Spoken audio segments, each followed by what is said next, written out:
Mr. Rajamouli. How are you? I am very good. Thank you very much. How are Thank you for you? doing this. I'm It's fine. I'm my fine. pleasure.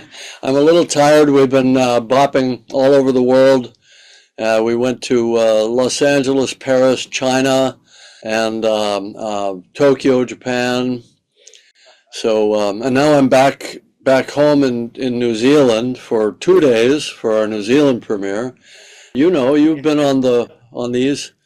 I think, sir, it is at least for me. I get so tensed up before the release of the film. At least this keeps my mind occupied. The promotionals keeps me occupied. Yeah, exactly. Because otherwise, before the film comes out, I don't know about you, but I'm always very nervous. And if I don't have something to focus on, I'd just be pacing back and forth all day.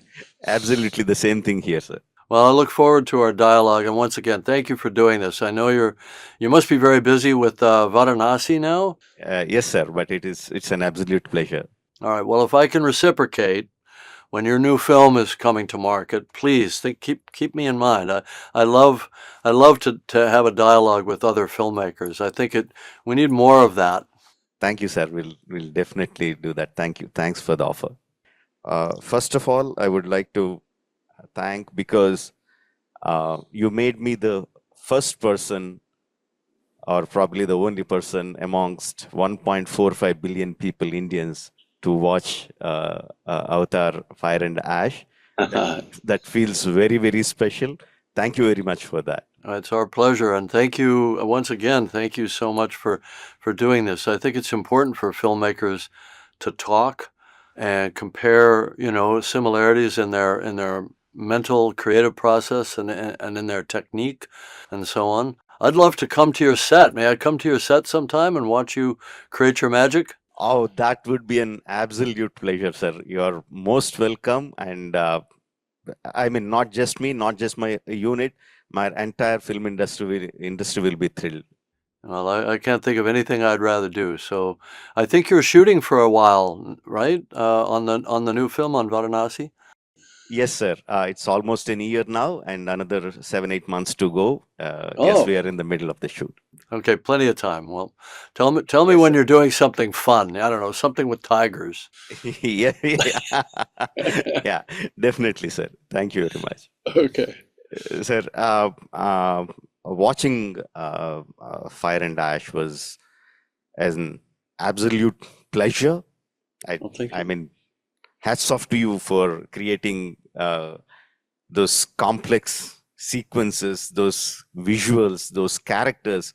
I mean, I can Thank go on and on, but thank you. for me, I mean, I was like a child in the theater watching them, the Wind Good. Traders, Good. Ash people, the new characters. Varang was absolutely stunning.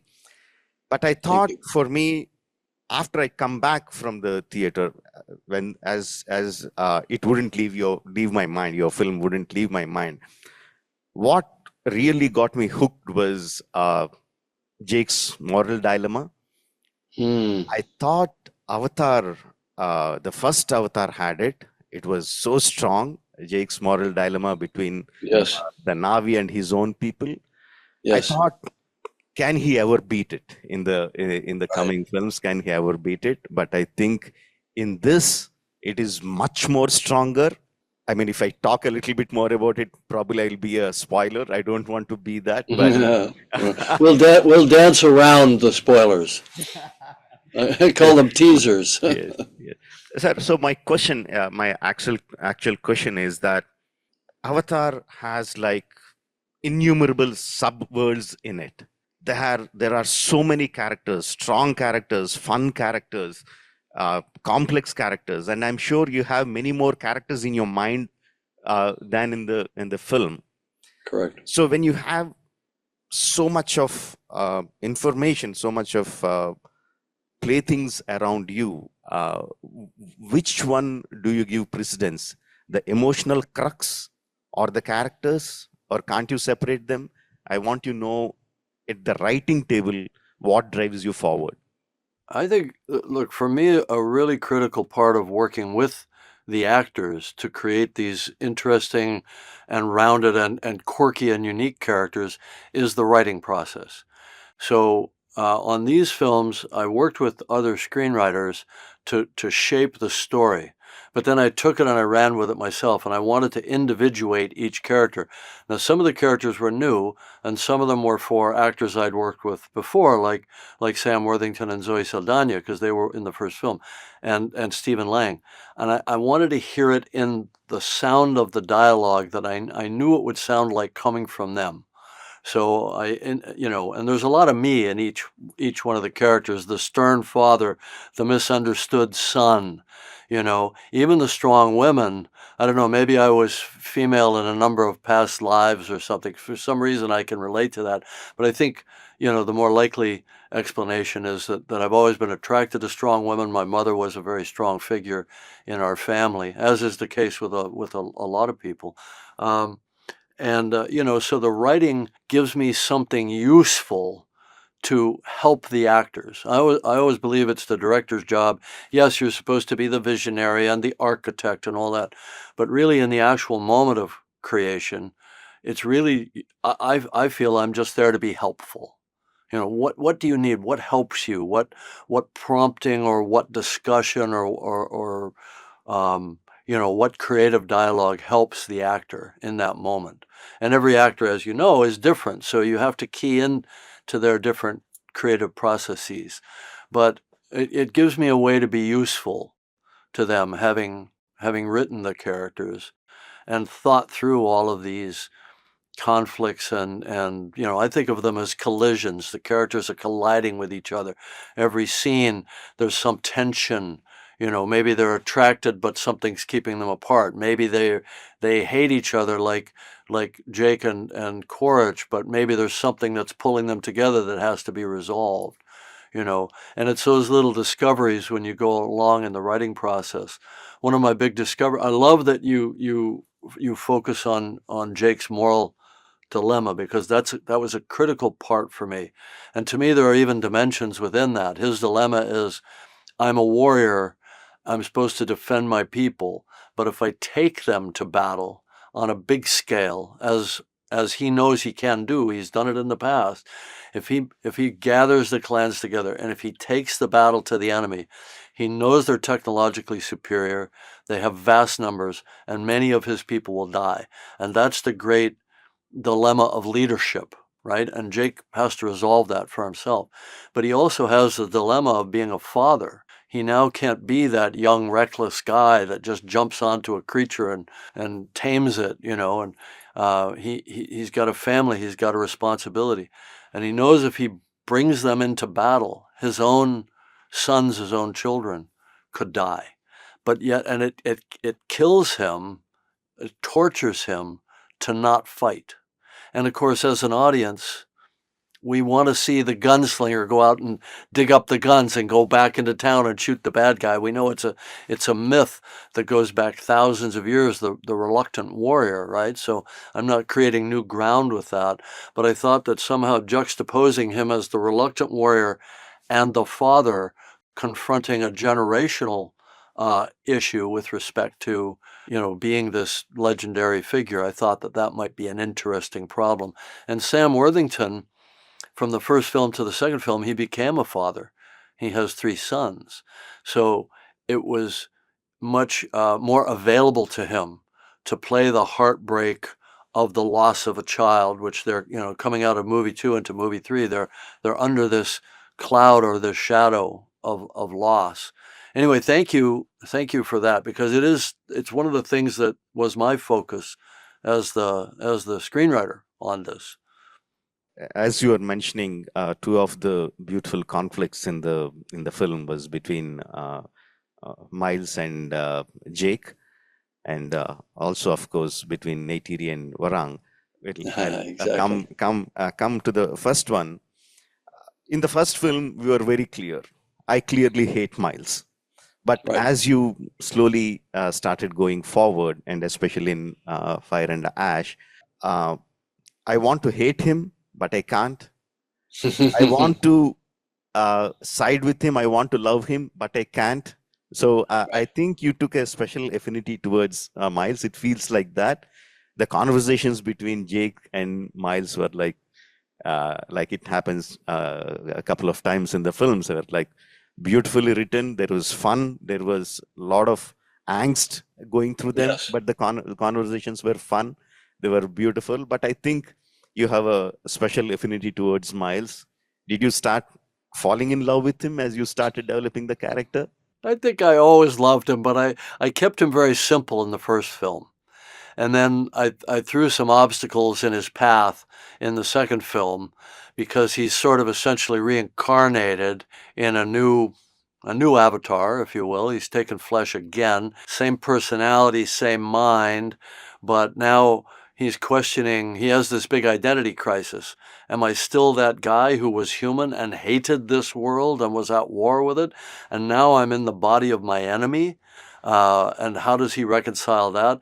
How does he reconcile having died with the memories of having been a father of this boy? And the way I played it, as you can see, and it plays out in the new film, is that he clings to that fatherhood as a way of cementing his identity, essentially saying to himself, yes, I am that guy. I am a legitimate extension of that guy. I am this boy's father. He chooses that. Even though in movie two, he kind of rejects it. He crushes his own skull to sort of try to tell himself, I'm a new person. I can be whatever I want to be. But he goes back, he's drawn back to that role and that character that he used to be. So I had a lot of fun with Stephen Lang um, around, creating Miles. And then obviously there's a new layer here, which is that Jake and Quaritch have to ally with each other briefly to try to protect Spider. So I kept sort of thinking, well, what is Spider? What is he in all of this? And I realized he's actually the intersection point of all the different character pathways. He's the one that glues together Quaritch and Jake in a way that becomes complex, because otherwise they're just two guys trying to kill each other for 3 hours, and that's boring, right? So that became more interesting. He's the one that gets caught in the middle of Neytiri's hatred of all humans. She becomes essentially a racist. For her, it's if you're blue, you're good. If you're pink, you're bad. And I just chose pink because, it could be pink, it could be brown, it could be some shade, some warm tone versus their beautiful navy blue. So Neytiri, Spider gets caught in the middle of all of her hatred. Spider has a relationship with Kiri, and Kiri becomes a very important character as well. So I suddenly realized that he was the glue that glues everybody together in this story, which puts a lot of pressure on our young actor, Jack Champion, to be very nuanced and to have all these different relationships. Yes. Neytiri, I mean, when we first saw her in the first Avatar, the first visual of her was like so beautiful. You fall in love with her at the first sight. And here in Fire and Ash, the moment you see her, you know that her heart is full of hatred, pain of losing her son. Feels bad for her. That is not how you want to see her. Yes, exactly. And within few minutes, within 15, 20 minutes, we get to see Varang, and you immediately know these two women are going to come together. And from that moment, I'm just waiting for the face-off, how are these women going to come together. But the end that you gave, again, I can't give the spoiler, was like, wow, that really hit me hard. Thank you.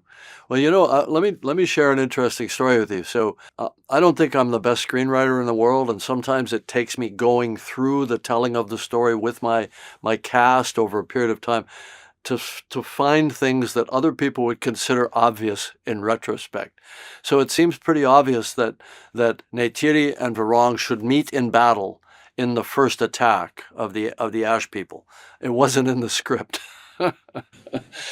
But one day I was sitting there and I said, Varan really needs an interesting creature that's different from everyone else. And that wasn't in the script either. So the designers ran off and they came up with this amazing kind of four-winged animal. And then I said, hey, wouldn't it be great if Neytiri and Varang fought in the middle?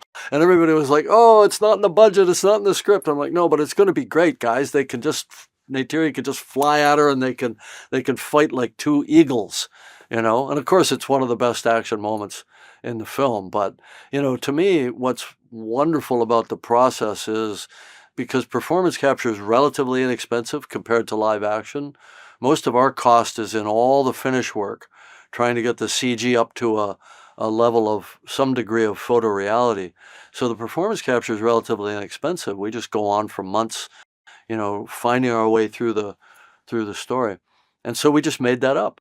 And we just captured it, and we had a lot of fun with that, So anyway, for me, it's a constant process of discovery.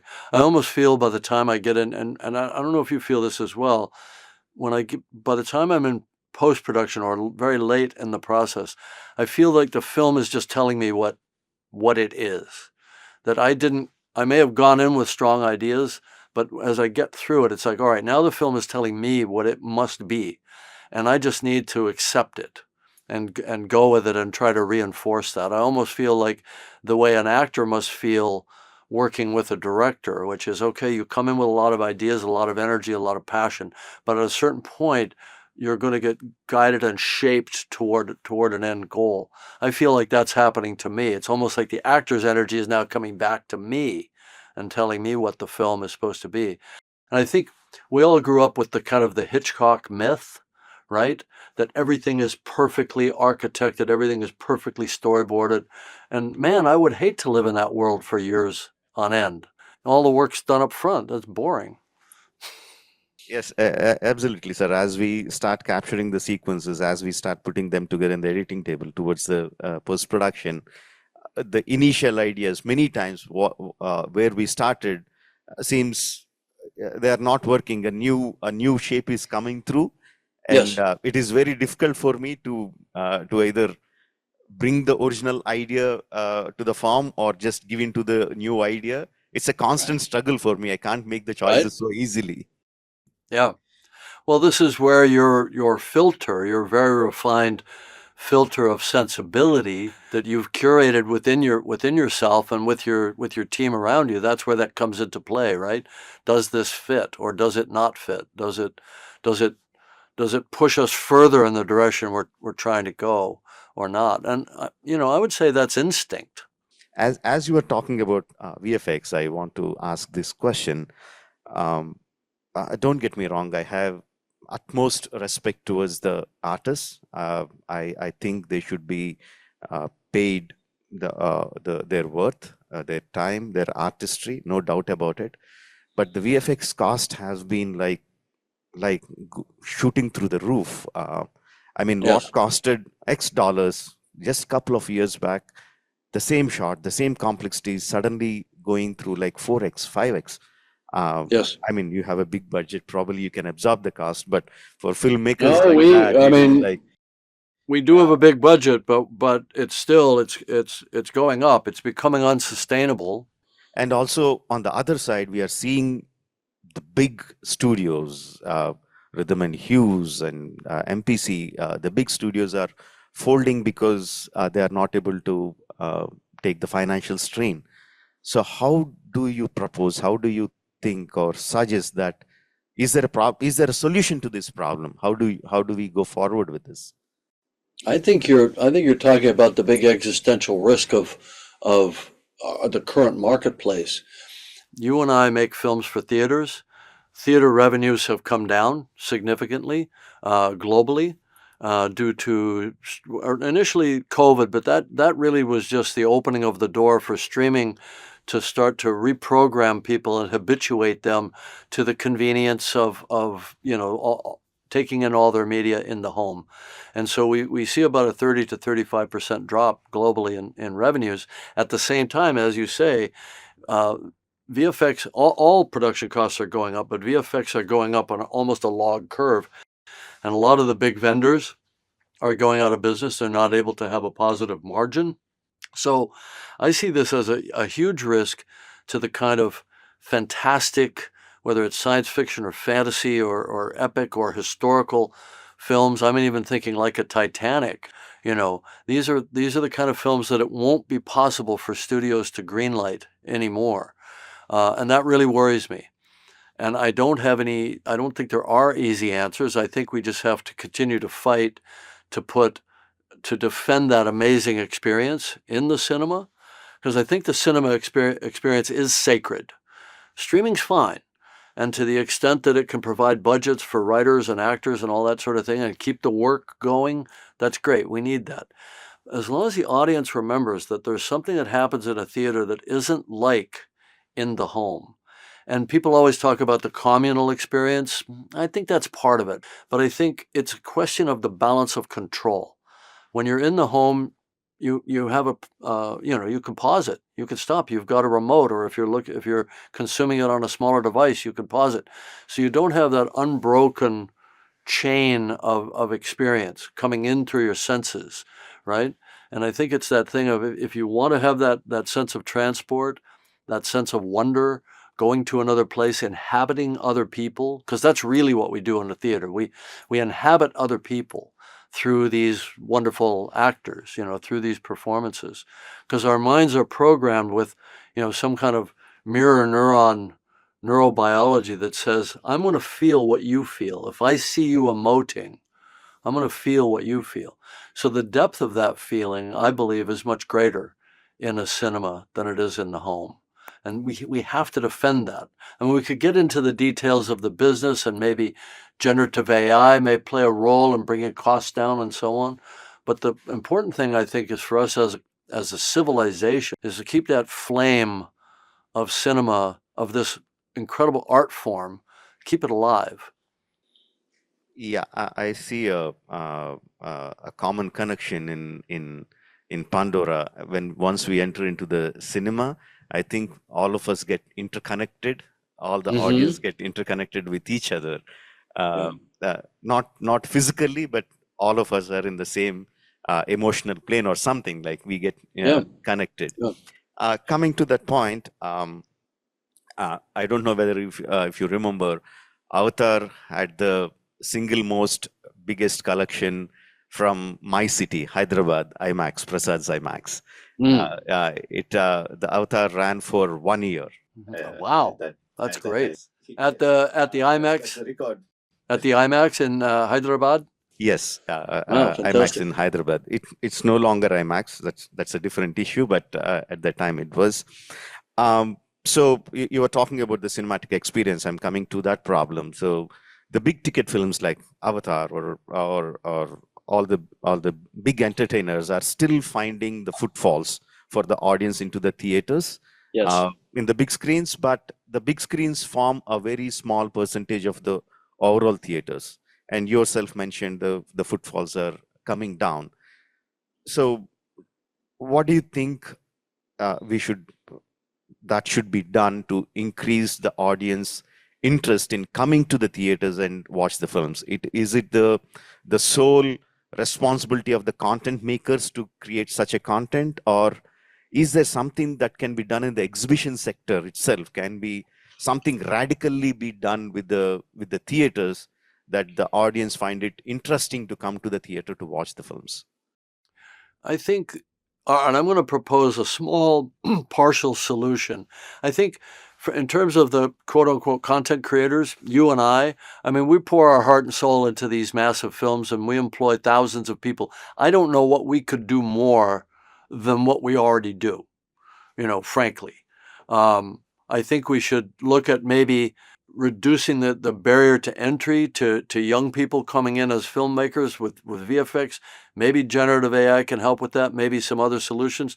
Democratize the tools and let more people be doing the type of fantastic filmmaking that you and I do.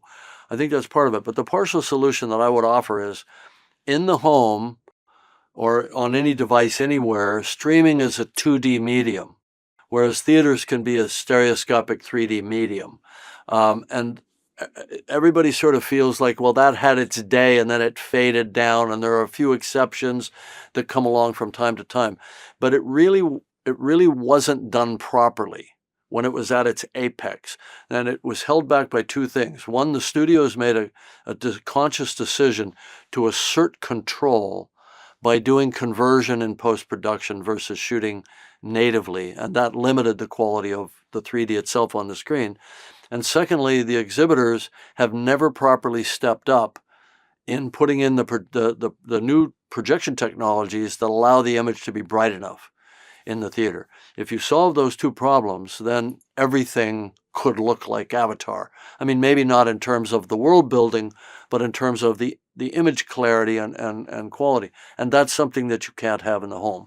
So to me, that's part of that premium experience that separates the movie theater from the home experience. We could revisit that as a solution. And by the way, you and I should talk about shooting in 3D. I want to see I want to see I want to see those slow motion tigers coming at me in 3D, and everything else that you do so beautifully and so wonderfully. But I have one final question. Before I ask the question, one thing is like I'm really looking forward to go and watch Avatar again, Fire and Ash again, with lots and lots of people all around me, getting connected with them emotionally, but watching your Right. masterpiece on screen. Just can't Thank wait to you. see it. My last question is like one terrifying thought that's been there on the minds of on my mind and lots of filmmakers around the world like me about this generative AI disrupting the process of filmmaking.